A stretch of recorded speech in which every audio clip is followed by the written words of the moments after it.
Welcome to Unlayered, the show where we talk about next generation blockchains. I'm your host, Saul, and today I'm joined by my former colleague, Lucas Tcheyan. Lucas is a researcher at Galaxy Digital.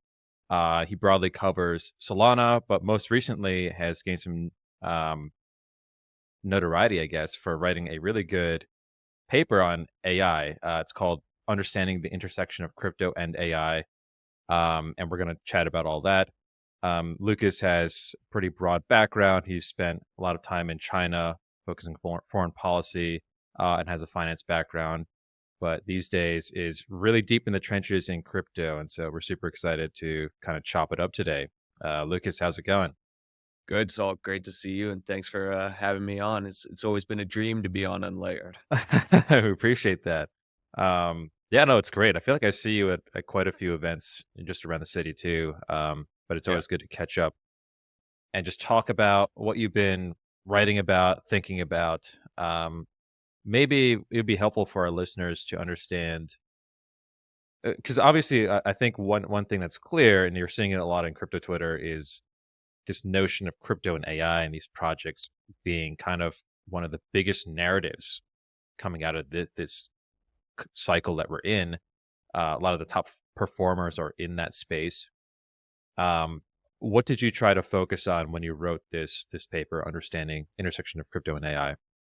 yeah, definitely. And I think that framing is great because I really started looking into this last July. And at the time, the narrative for crypto and AI was really starting to pick up steam. And as is usually the case in crypto, there's a huge difference between the noise and the actual signal of what was happening. And so my goal at the time was really to kind of like dive into like, all right, if crypto and AI is going to happen, why would it happen? And where are we seeing the intersections today in terms of the actual tech on?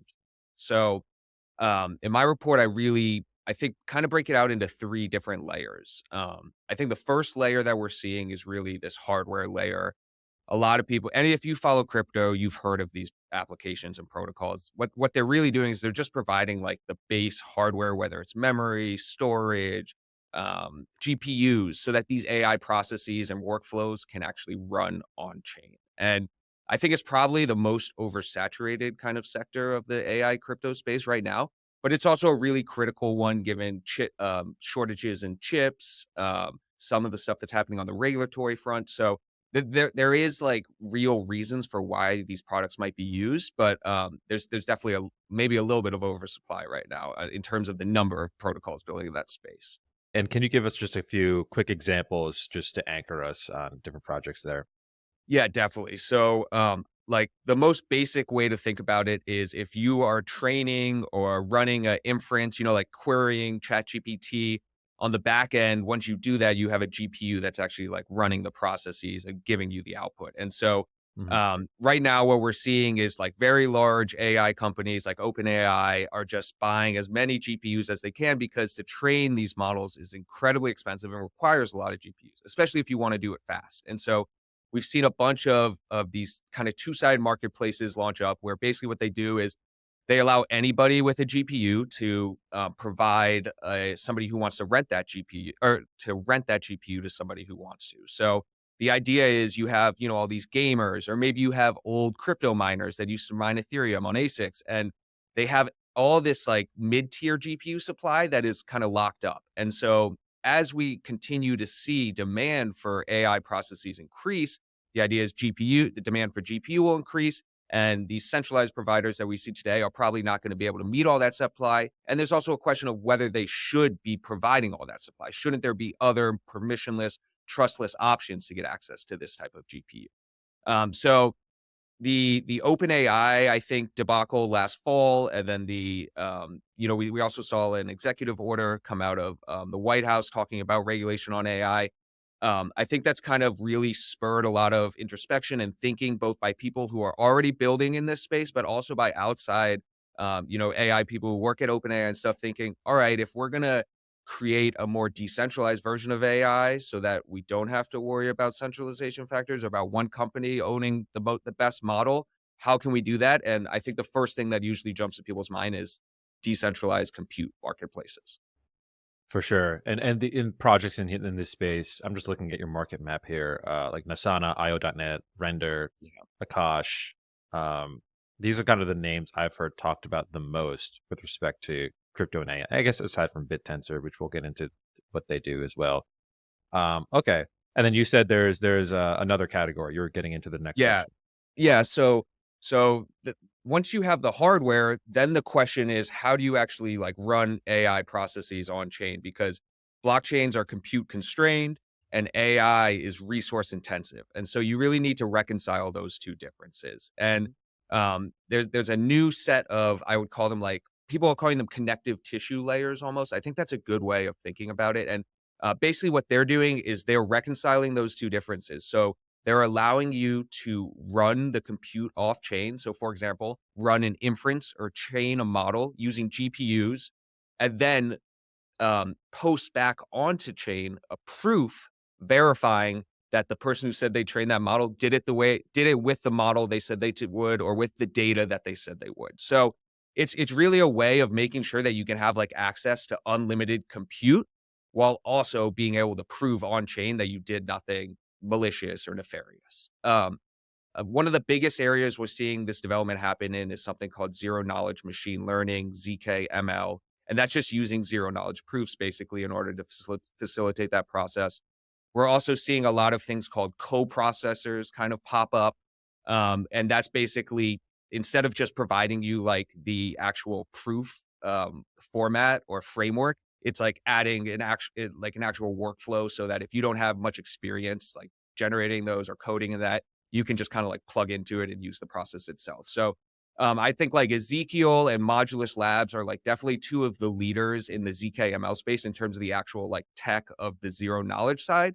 And then I think we're seeing companies like Ritual, Alora. There's a lot. I would even maybe even put BitTensor into this category that are doing like the more full service. Like you just need to plug into our software and we handle all the back end and you can now run inference, you can run compute, you can do any sort of AI workflow that you want. So so that gives us the hardware to run these processes. We now have this connective tissue to bring AI workflows on chain. And then you finally need like a consumer of all of these products. And this is where AI agents come into the mix. In my view, once you've built out this hardware layer and you've built out the connective tissue layer, you can actually build really complex agents that are able to do complex tasks. And so for agents, the best way to think about it for people who aren't familiar is it's literally just an AI model that has been trained on some set of data, whether it's yourself or maybe they trained on DeFi data, so they're really good at generating yield farming strategies or something like that, and that you as an individual can interact with to carry out and execute tasks for yourself. And it's especially interesting when it comes to the intersection of agents and blockchain because what you can do is you can give those agents their own wallet to then go execute the tasks on their own, pay other agents to execute tasks for them, et cetera, et cetera. And on the smart agent side, I think the big kind of famous example here is Morpheus, which has gotten a lot of support from OGs like Eric Voorhees. Um, let's talk about this topic for a little bit. I think what gets hard to understand for me is we already have agents. Let's call it without crypto. So then, to what extent do we need crypto to intersect with smart agents? And I think a good I don't. I guess the point is, and we've had prior podcasts where guests will talk about we have credit cards, right? We have credit card numbers. We have ways to pay with an agent virtually. Help me understand what the point is of combining agents with crypto rails. Yeah. So I agree because I also get a lot of pushback from people who say, okay, great, like you can't really spin up wallets for agents in like the TradFi scene, but that doesn't mean that we can't build rails to do that eventually. So I think there's definitely adequate pushback.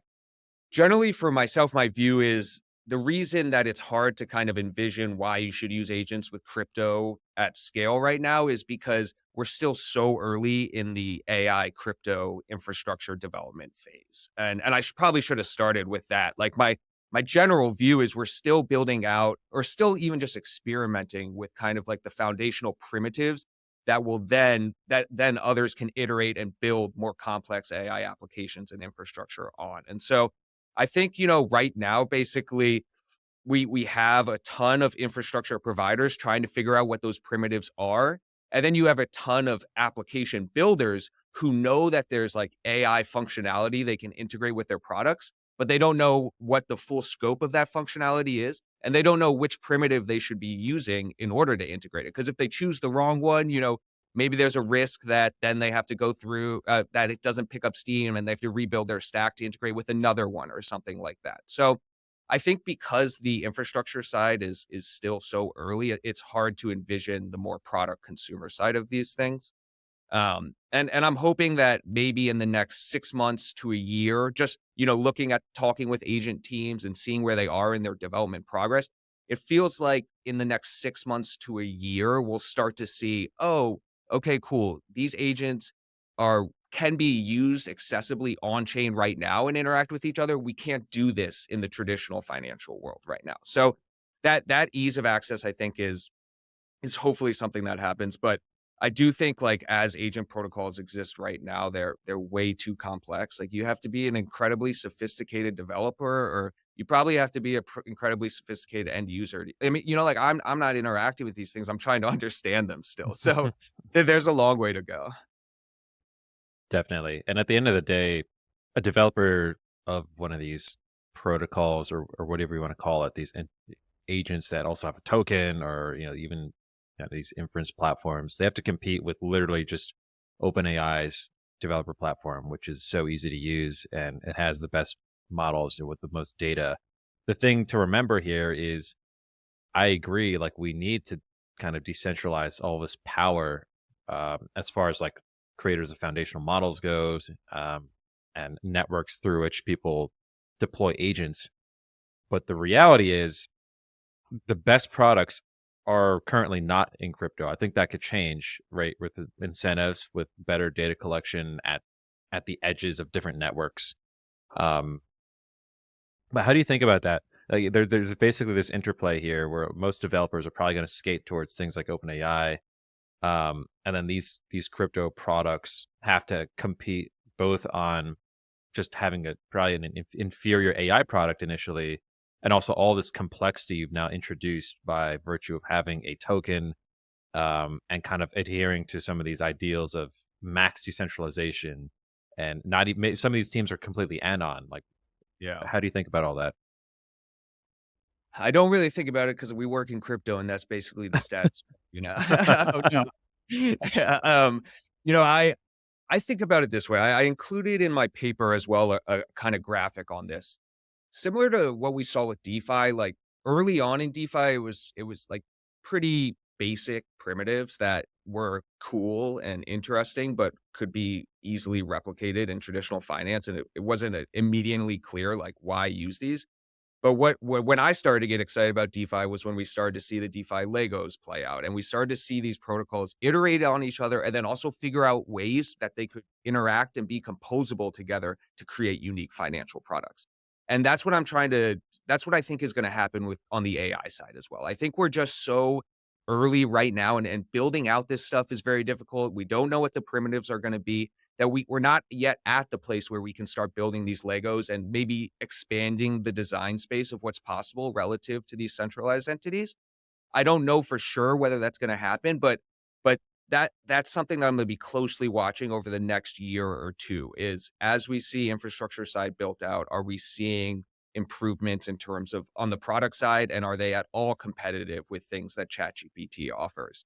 I think the data stuff that you mentioned is really compelling, but I also think it takes a really long time to gather that amount of data where it can be competitive. So maybe, in 2, 3, maybe the next cycle, we'll start to see a lot of these kind of data protocols that are using incentives in order to get people to sell their data or provide their data, really take off.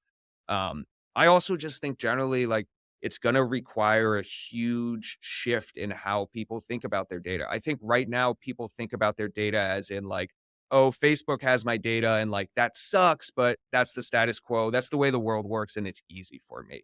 And I think it's gonna take it takes a lot of education. It takes products that people wanna use in order for them to think, "Oh, actually, there's a different way. There's a different business model. I can own all my data, and I can selectively choose who I wanna sell it." And maybe I do want to sell it to Facebook and Twitter, and I don't care if they have it, but at least I'm making that decision instead of somebody else.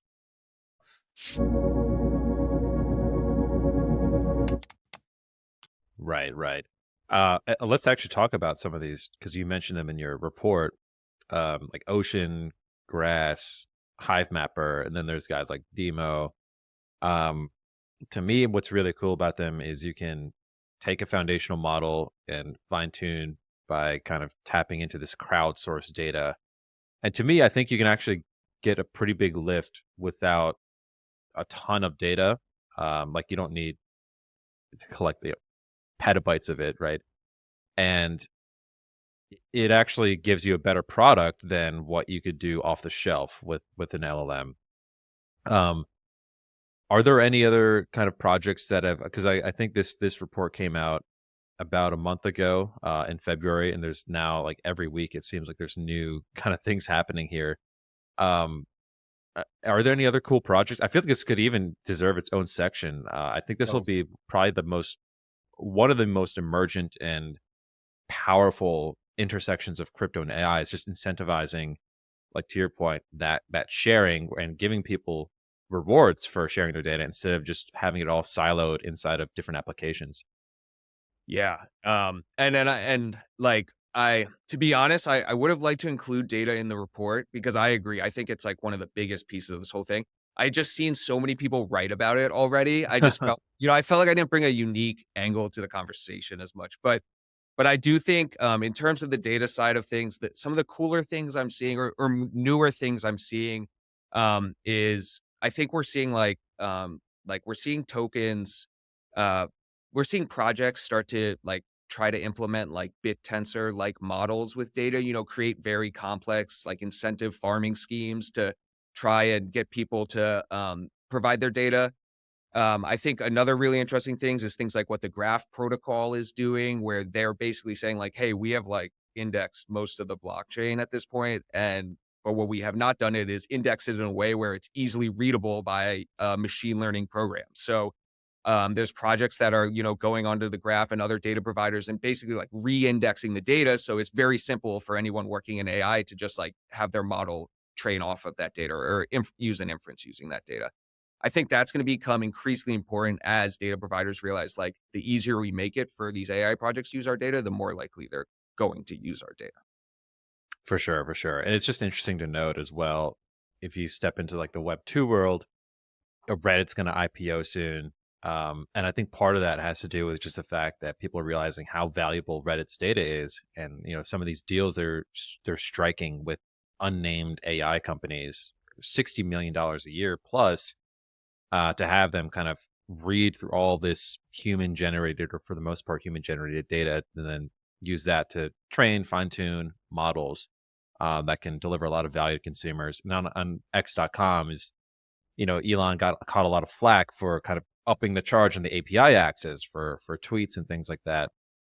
But he seems to have really quadrupled down on an AI centric vision, and along the same lines, that's going to be a big revenue driver. And in some ways, that revenue then flows back to creators where they can now have or earn more through rev share on the ads, potentially even have a higher percentage of that rev share.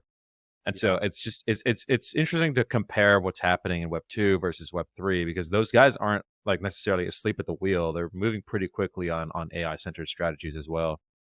Yeah, that's a great point, and it's probably something I should have covered a little bit more in the report is like how are Web 2 companies doing this versus Web 3 companies. But like the example you just gave with Twitter, I think is also a great example though of like just how far AI and crypto has to go, right? Like there's Yeah. no product even close that could really even facilitate any sort of process like that right now. Like maybe Farcaster or something like that, and maybe there's a cool thing they can do with frames and things like that, but if suddenly, AI, being able to use your data on Twitter becomes a new use case, it's definitely gonna set back some of the progress being done here. Yeah, and then you have like guys like Zuck that are, pivoting their entire metaverse division or parts of it over to their AI efforts. Funny, we had a bunch of metaverse projects come out in crypto. I wonder how they're all doing now. Well, I bet you, like, totally unironically, I bet you a lot of them have pivoted to AI, and I, I've been actually looking into MakerDao recently. I wrote a big report on their governance before they started this transition to Endgame, and I'm looking into Endgame, and I talked to Rune the other week, and he was like, I was interviewing him, and I was like, "What's the one thing I should know about Maker Endgame now?" And he's like, "We're basically an AI project." And Huh. he's not saying it sarcastically. They're actually trying to build a really substantive AI model that can govern their DAO. But for somebody who hasn't been following Endgame that closely, you're probably like, "Whoa, everyone's pivoting to AI." Oh, wow, that's weird. I mean, oh, what exactly does he mean by, like, we're an AI project now? I Yes. guess I've missed out on on what's been happening here. So Maker is in the process of totally transforming their governance structure as this plan called Endgame, and they started it last year, and it's a massive, hugely ambitious plan that is, only Rune is capable of having this type of vision. But so right now they're in the process of basically building an AI model that can use they call it the Atlas. It's kind of like their constitution to train off of, and then make Maker much more accessible to anybody that wants to use it and doesn't understand it. And so the most basic way is like the simplest example would be like if you're a new participant to Maker, or say you just got some and you want to vote in a new vote, but you don't understand what the implications of the vote are. You don't understand how the vote even like came to vote and what that process is. You could just use it's called Gate, GAIT. You could just use that and query that, and it would give you all the information you need. The more complex things that they're trying to get into are like the AI's ability to literally like tell people like this person is violating the rules and like there needs to be action taken. Um, and so it's a I think the vision is beautiful. Essentially, if he could build a AI model for governing a DAO, that would be incredibly impactful to the rest of the space. But there's just so many questions about who's how can you actually implement this? And are we at that stage yet where the models are able to kind of handle the nuance and subjectivity of a governance process? Gotcha, gotcha. I mean, yeah, there's different ways you could tackle that too, where perhaps you have a council of different agents that all have different biases or focuses, and then put those to a vote in a way Yeah. before instead of just anointing one specific model. But are you saying that this approach that he's taking is about just increasing engagement by having like this assistant of sorts with information? I think it's I mean, just generally Endgame is like really trying to solve well, one, growth of DAI, but second, like voter apathy, the politicization of the DAO, increasing bureaucracy, difficulty with whale voting and things like that. So the idea is if you just make the DAO as accessible as possible, more people are gonna want to get involved with it or are gonna be less difficult to onboard.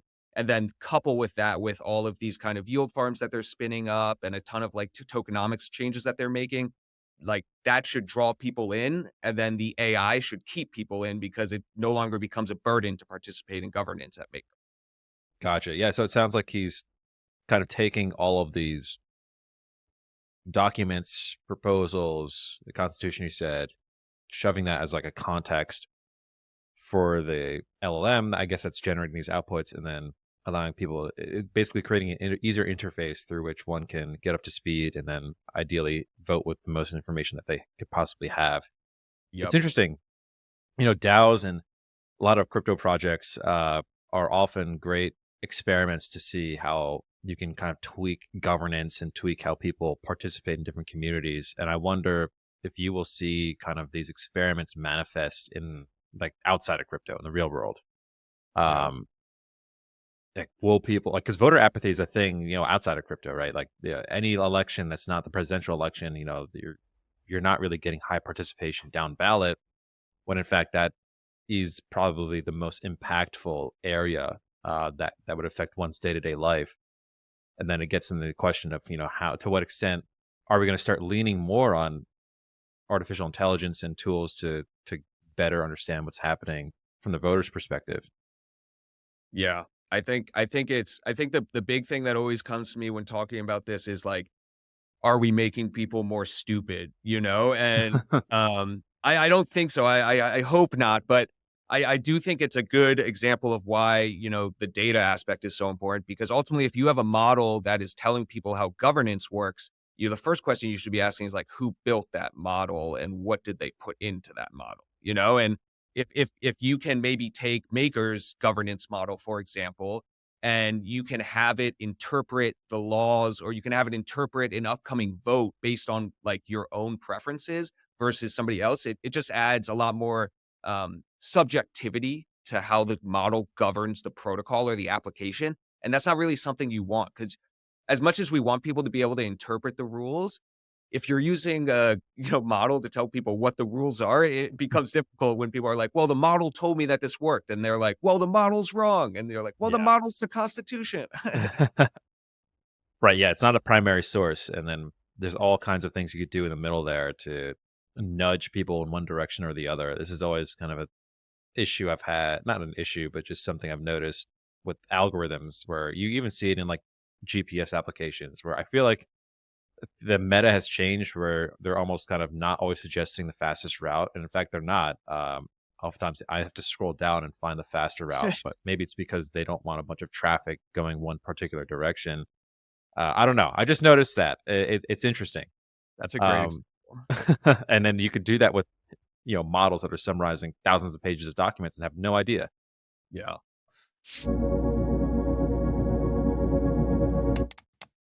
So another area I want to touch on is the rise of, let's call it, like, chat based interfaces, natural language interfaces. I think a ton of projects are doubling down on this. Don Wallet's an example. Even Dialect is an example, where you're kind of talking to an agent to do some task.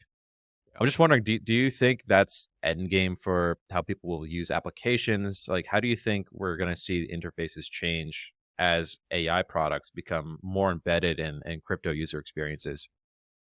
Yeah, I was thinking about this. I actually I have it on my list of like to-dos to talk to like a website UX designer because like in my mind, I was initially thinking like, okay, interfacing with a LLM or like a chatbot will be much easier for the user. But I do think there's a lot of cases where probably it's just better to like point and click where you don't want the optionality, and you just Mhm. want like there's only two options, so I don't need to type this in. I just need to click yes or no, you know? So but I do think like because the back end of crypto is just so complex for like the normal user and because there's such a focus on like account abstraction, servicing intents and everything like that, that fits perfectly with what these chatbots and LLMs do because if you can just type into an LLM like, "Hey, I want to swap 5 Sol for 10 ETH," it's like that's kind of like you're surfacing an intent, right? And then on the back end, you can have these agents. Maybe the agent you're interacting with, that chatbot, is only just a chatbot. All it can do is understand what you're asking.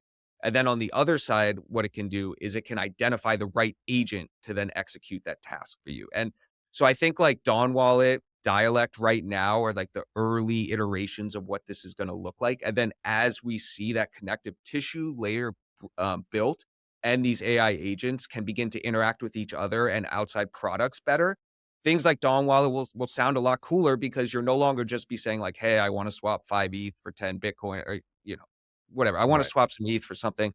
Instead, you'll be saying, "Hey, I have $10,000. I want to earn 15% over the next 2 years. This is my risk preferences. I cannot lose this money no matter what. So I'd rather earn less than risk more." And the agent on the back end will say, "Hey, I got you. I know a guy actually, another agent, my friend." Yeah, yeah.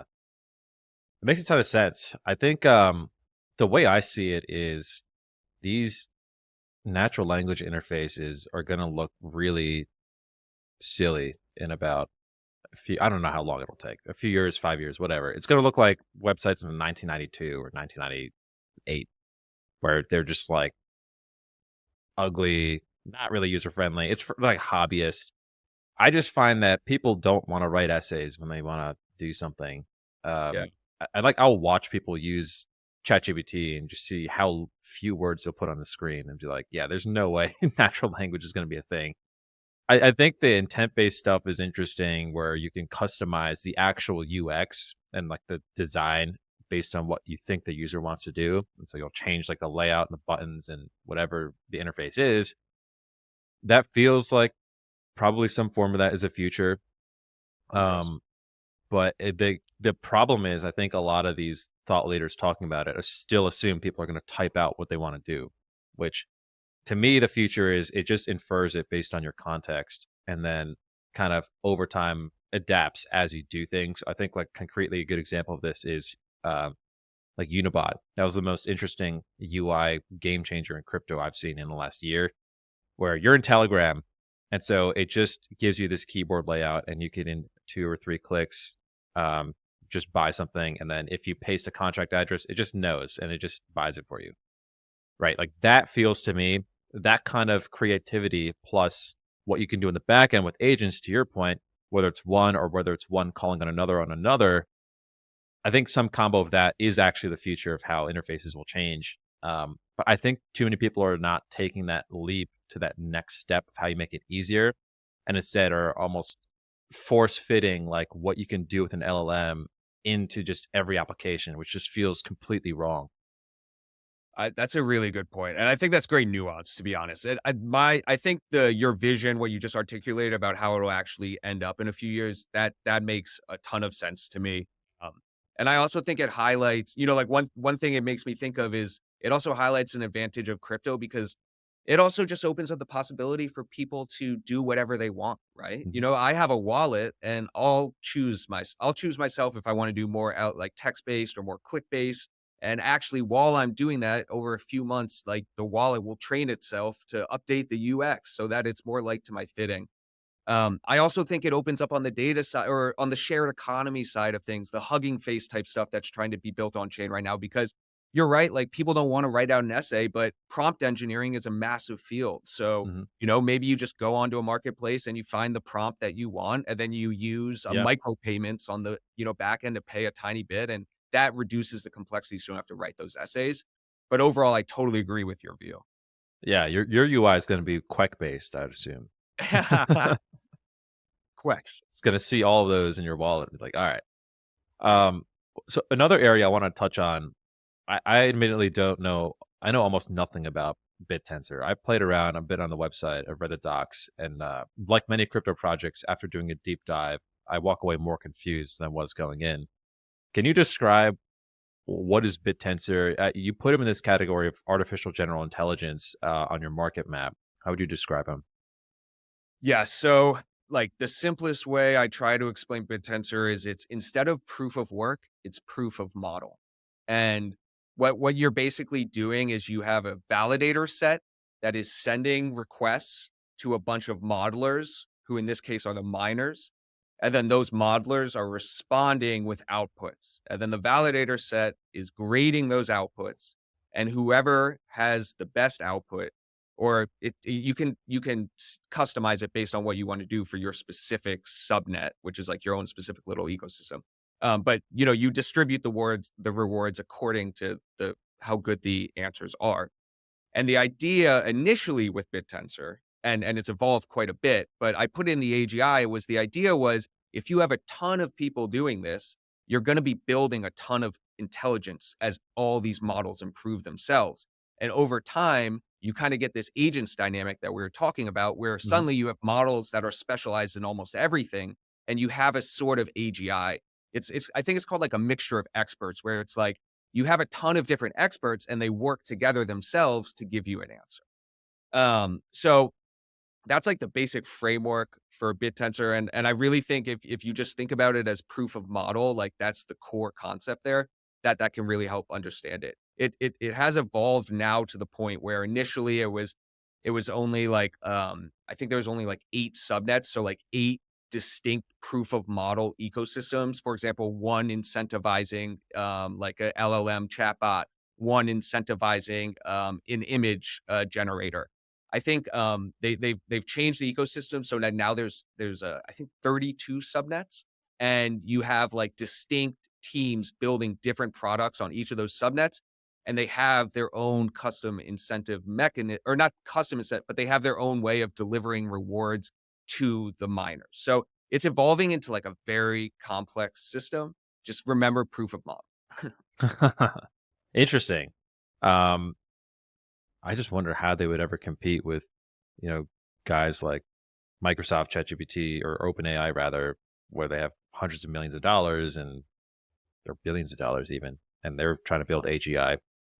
Oh, by the way, how does this differ from Upshot, which used to be like an NFT pricing Yeah. product, and now it seems like they've completely moved into the same category here as artificial general intelligence protocol.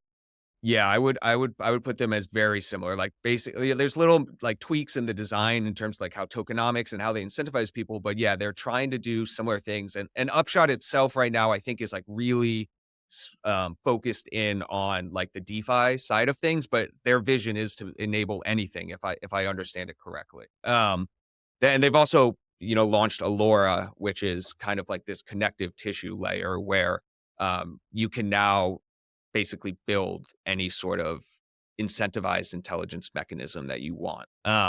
So so I think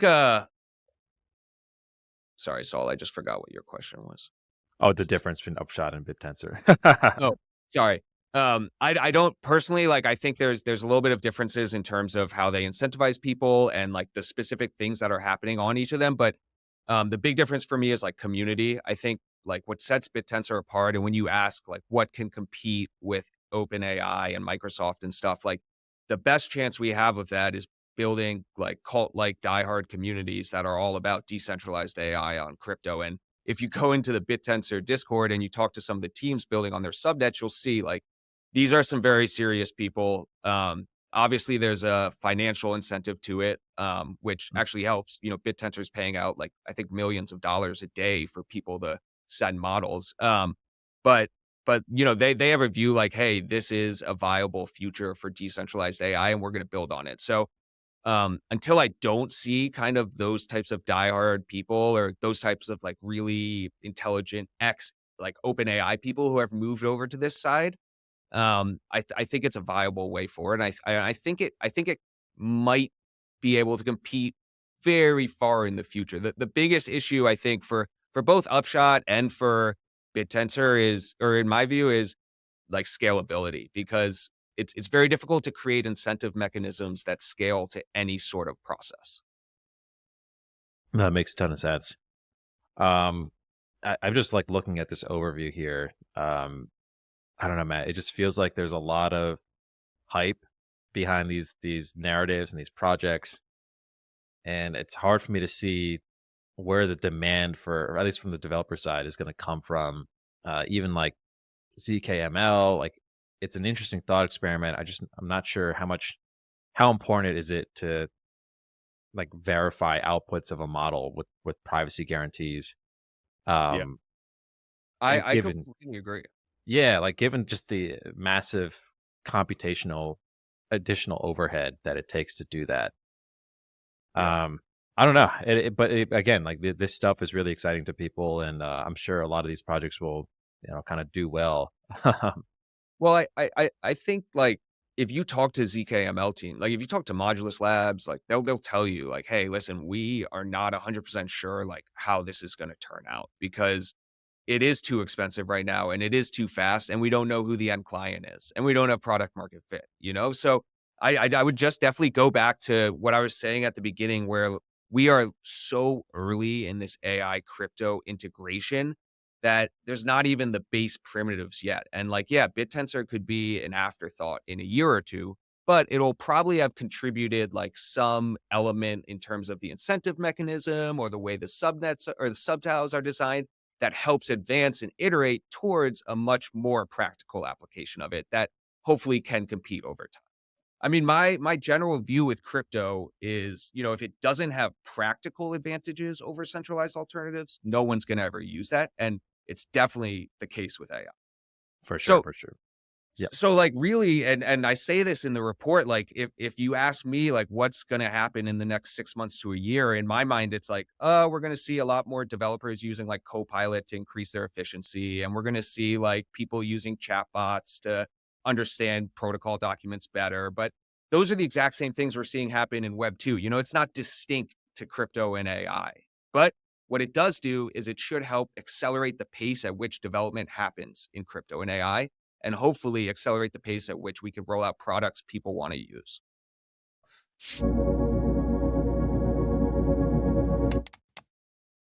Awesome, awesome. I mean, it's quite the comprehensive overview you put together. I'd recommend people check out the full report, get the full details from that. Let's jump kind of in the tail end of this jam sesh we're having here to broadly like what's happening in Solana, what you're finding interesting these days, how you're staying sane in all of this the market mania that's happening. I think Solana's in an interesting place. I think like for me, one of the more interesting things is watching it evolve from a single client to a multi-client. Because I think like one of the most exciting developments on the roadmap for Solana is rolling out Fire Dancer. But what we're also seeing is Solana's transitioning to multi-client as Fire Dancer is being rolled out, and that is slowing down the rollout of Fire Dancer. So, um, I think we're in an interesting transition phase where the teams are figuring out how to work together with each other and work productively with each other, and that's really positive.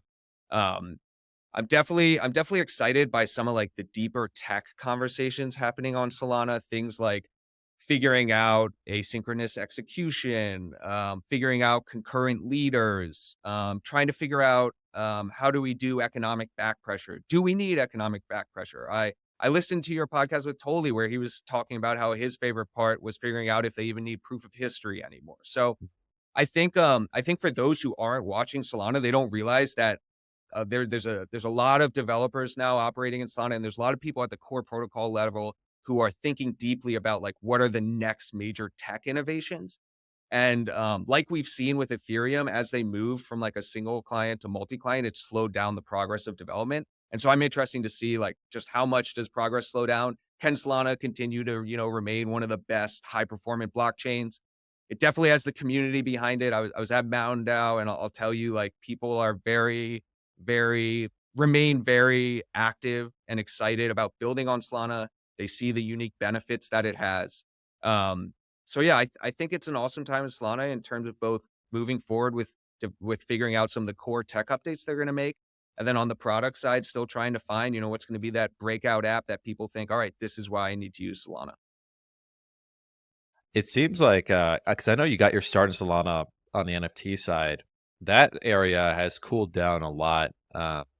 Versus what's heated up is just long tail asset trading, altcoin trading on Solana. What's been your kind of response to that transition? It seems like it's going to be the home of that probably for the entire bull run, which is very new, unusual. That was always ETH's thing. Yeah. Do you think a lot of that speculative activity has been subsumed now by just like meme coins and what have you on Solana, the liquid side versus the NFT side?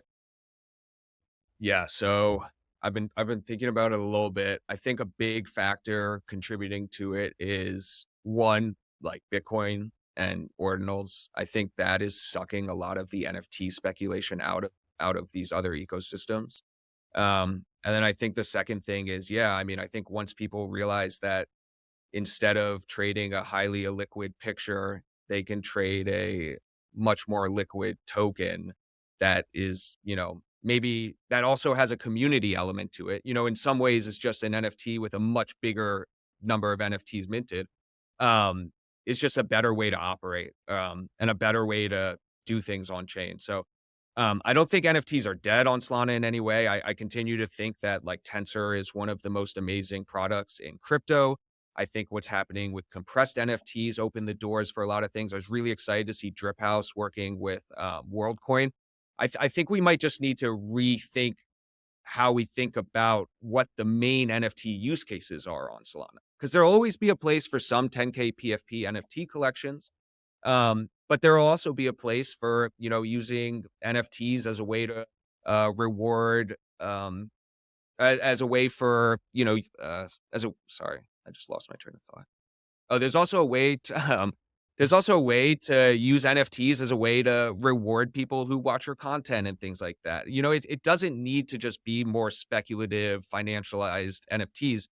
We can start using NFTs as like, 1 cent things that aren't worth very much, but people attach meaning to simply because they follow a creator and was airdropped it from them. For sure. That's kind of like the main one of the theses behind Drip House as well. Um, it's interesting. I wonder why. How did Ordinals end up kind of flipping Sol as like the non ETH premier NFT chain or what have you, Bitcoin for that matter? Because it's not it's slower. The NFTs are even more expensive than they are in ETH in many cases. Even harder to use than Ethereum in a lot of cases. So, like, how did that happen? I don't know. I could postulate. I could theorize on why I think it happened. I I think what part of the reason what I think happened is ordinals happened during the bear market. On Solana, when the bear market came, NFTs got demolished. Yeah. And but what was unique about Solana is even though they got demolished, you still had a very core communities that kept together. You know, they were actually in it because they enjoyed being on Solana and like they wanted to build out a community that would be there for a while.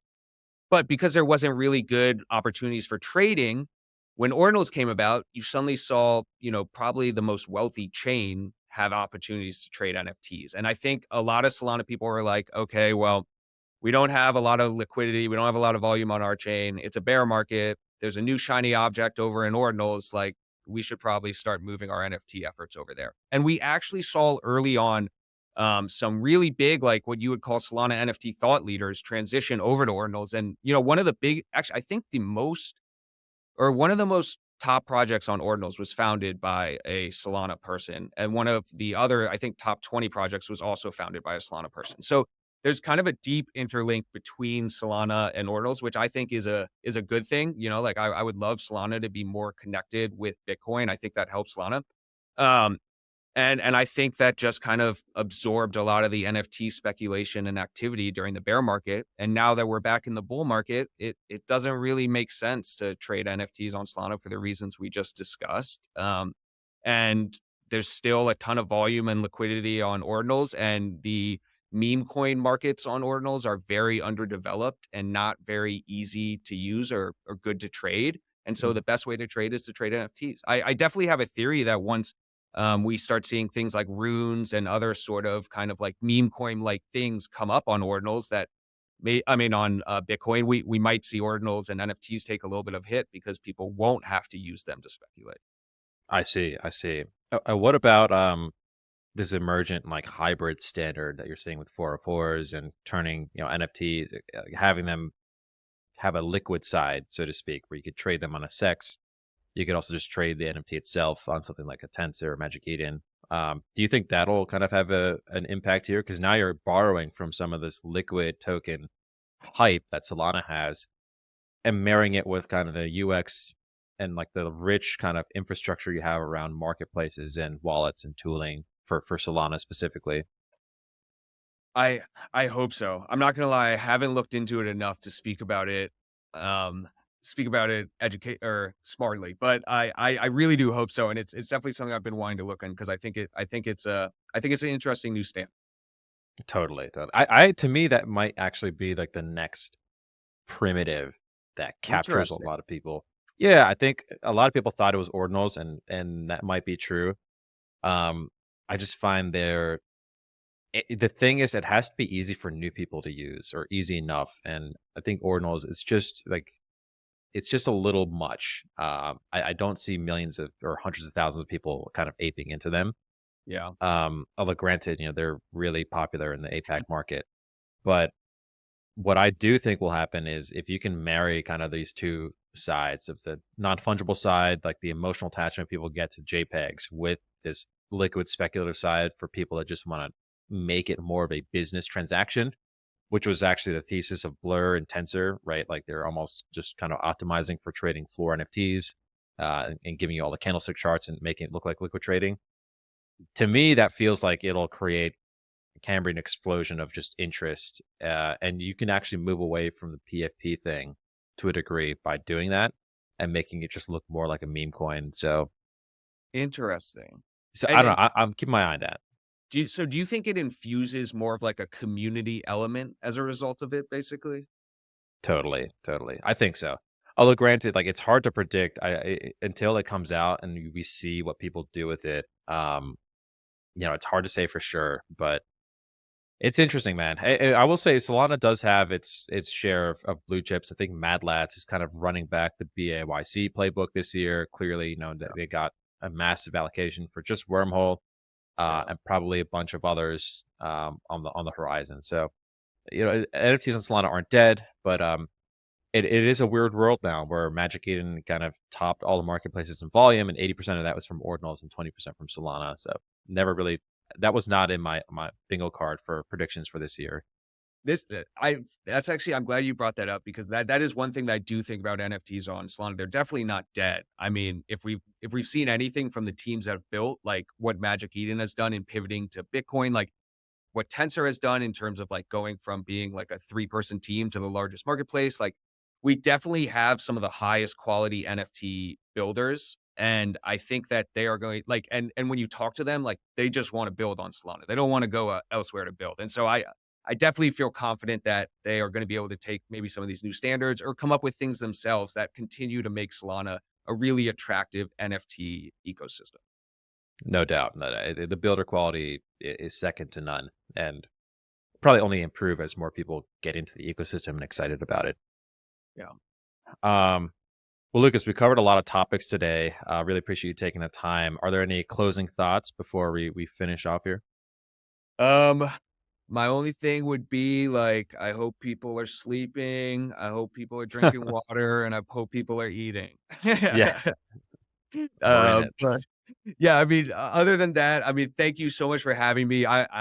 Please follow me on Twitter. I'm trying to build my Twitter following. And I think crypto and AI is very early, and I think we're just beginning to see the base primitives come out. And so, even if you're skeptical of it right now, which you should be, I would continue to watch it because I think in a year or two, we'll start seeing some pretty interesting products emerge.